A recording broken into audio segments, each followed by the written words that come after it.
ipapahulay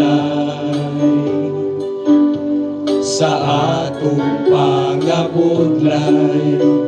Kita makapahulay sa tibuok simana, siya naguban kanunay.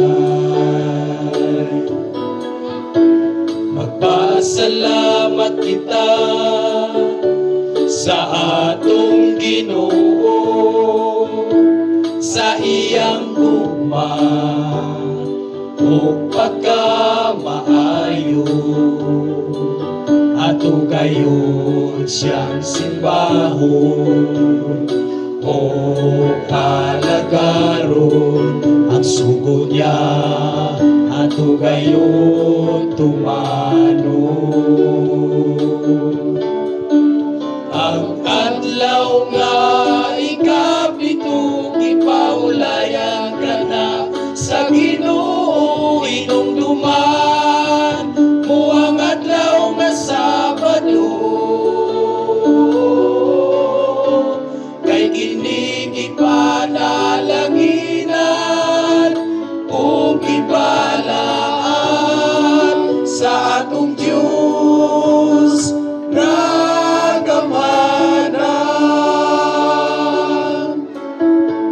Magpasalamat kita sa atong Ginoo, sa iyang gugma o pagkamaayo.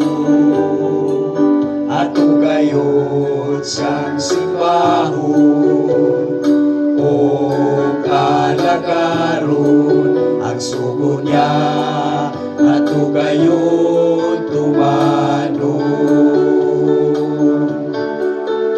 Ang adlaw nga ikapito gipaulayan ka na sa Ginoo inumduman mo ang adlaw nga Sabado.